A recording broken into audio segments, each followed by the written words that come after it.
Friends, स्वागत है आपका हमारे YouTube चैनल पर। फ्रेंड्स, आज के इस वीडियो में हम बात करेंगे NCERT की कक्षा 5 की EVS पर्यावरण अध्ययन के चैप्टर संख्या 19 किसानों की कहानी बीज की जुबानी पाठ्य पुस्तक में अभ्यास प्रश्न जो दिए गए हैं उनका आज के इस वीडियो में हम कंप्लीट सॉल्यूशन करेंगे। चलिए शुरू करते हैं। पहला प्रश्न है, बताओ क्या तुम्हारे घर में रोटियां बनती हैं और किस अनाज से? तो आंसर लिखेंगे हाँ, मेरे घर में रोटियां बनती हैं, इन्हें गेहूं से और कभी कभी चावल और रागी से बनाया जाता है। अगला प्रश्न है, क्या तुमने कभी ज्वार या बाजरे की रोटी खाई है?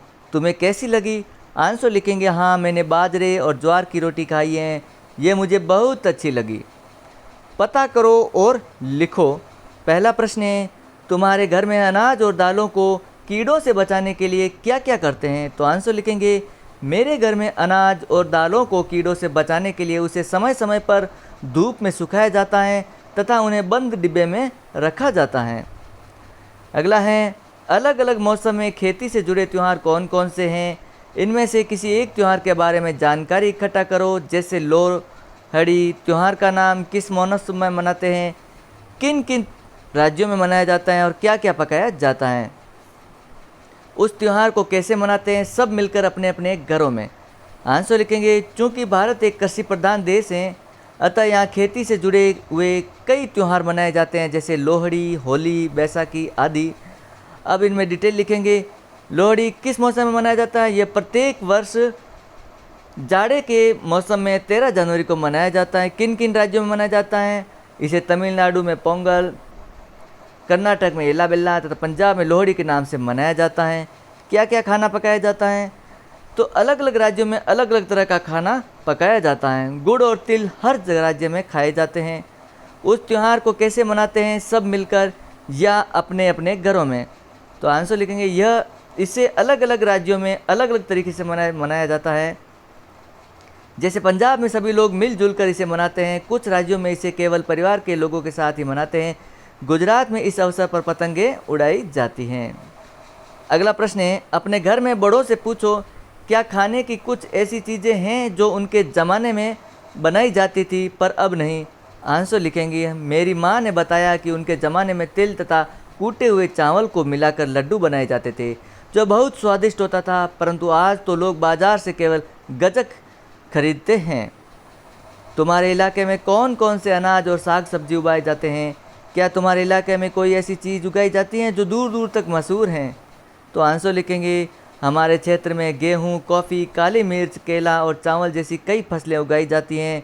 इनमें से चावल तो देश भर में मशहूर हैं। अगला प्रश्न है, क्या इन चीज़ों को पहचान सकते हो? आंसर लिखेंगे हाँ, इन्हें पहचान सकते हैं। मक्का, सरसों, गेहूं और बाजरा, इस प्रकार। अगला है, चर्चा करो। बाजरे के बीज ने दामजी भाई की खेती और हंसमुख की खेती में, जैसे सिंचाई, ज़मीन जोतना इत्यादि में क्या क्या अंतर लिखे? आंसर लिखेंगे दामजी भाई ने हंसमुख की तुलना में अलग अलग तरीके से खेती की। दामजी भाई खेती की पारंपरिक पद्धति का पालन करते थे। वह खेत जोतने के लिए बैलों का प्रयोग करता था। उन्होंने बीज के रूप में उपयोग करने के लिए अनाज का भंडारण किया।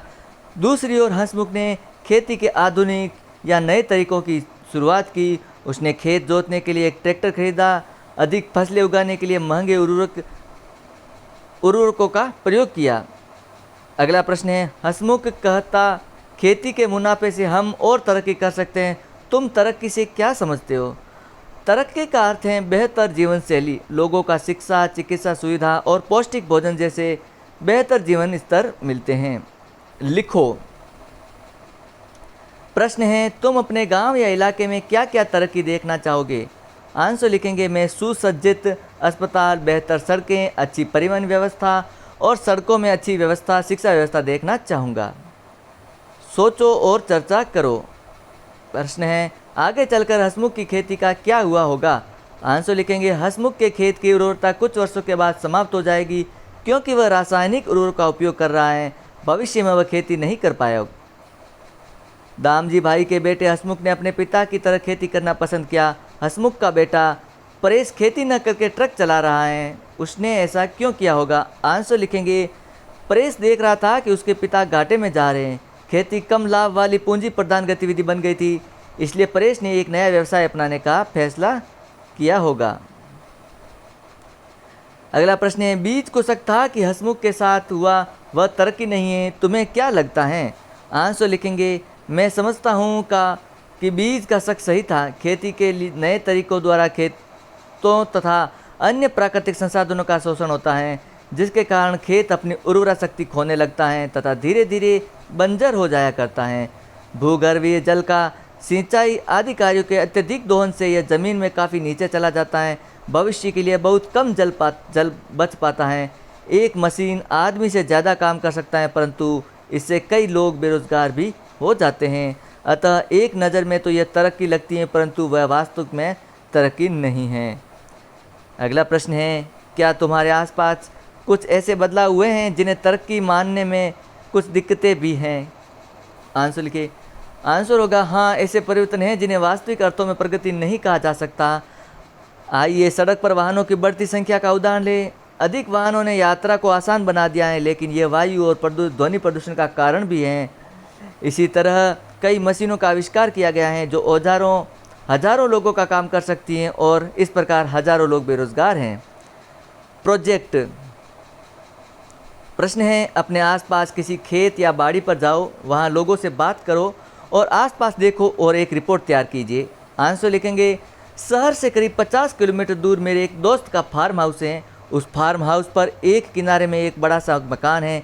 वहाँ खेती करने के लिए tractor, thresher, pumping set, water pump तथा अन्य कई औजार हैं। उस फार्म हाउस पर खेती करने तथा खेतों तथा एवं फसलों की देखभाल के लिए 6-7 आदमी रहते हैं। वे लोग वहाँ कई वर्षों से काम करते हैं। जब मैं वहाँ गया था तो खेतों में सरसों के पौधे लगे थे। सरसों के पीले पीले फूल काफ़ी सुंदर लग रहे थे। वहाँ फसलों के कई पेड़ भी लगे हैं।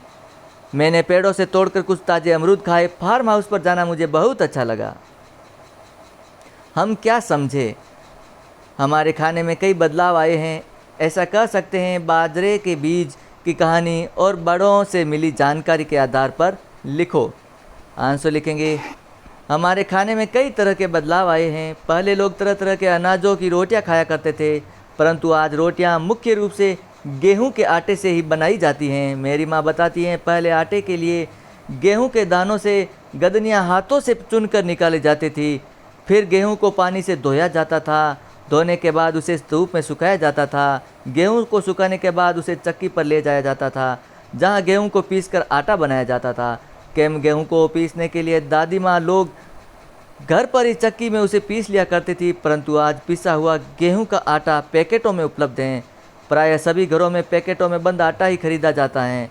मैं एक बार गेहूं के दानों को देखकर पहचान नहीं सका कि यही गेहूं के दाने हैं। हालांकि मैंने गेहूं के दाने को फोटो में देखा था। मैं यह जानकर भी हैरान हो गया कि चावल दरअसल धान से प्राप्त किए जाते हैं। हम में से बहुत सारे लोग आज बने बनाए खाना जैसे नूडल, पास्ता, ब्रेड आदि पसंद करने लगे हैं। मैं समझता हूँ कुछ सालों बाद लोग परंपरागत भोजन बनाना भी भूल जाएंगे। अगला प्रश्न है, अगर सभी किसान एक ही तरह के बीज बोएं, एक ही तरह की फसल उगाएं तो क्या होगा? आंसर लिखेंगे, यदि सभी किसान एक ही तरह के बीज बोने लगे तथा फसल उगाने लगे तो स्थिति बहुत ही मुश्किलों से भरी होगी। इससे हम लोगों को तरह तरह की चीज़ें खाने को नहीं मिलेगी। हम लोग एक ही तरह की चीज़ खा खा कर थक जाएंगे, क्योंकि भोजन जिंदगी की मुख्य आवश्यकताओं में से एक है। इसलिए यदि ऐसी स्थिति हुई तो दुनिया बेहद बेस्वाद हो जाएगी। तो साथियों, इस प्रकार ये चैप्टर यहाँ पर कंप्लीट होता है। यदि आपको इसका PDF रूप में डाउनलोड करना है तो वीडियो के डिस्क्रिप्शन में लिंक दिया गया है, वहाँ पर जाकर के वेबसाइट पर विजिट करके आप इस PDF को डाउनलोड कर सकते हैं। और हाँ, वीडियो अच्छा लगा तो लाइक और शेयर कीजिएगा। चैनल पर पहली बार हो तो चैनल को ज़रूर सब्सक्राइब करें। मिलते हैं एक अन्य चैप्टर के सॉल्यूशन के साथ। Thank you.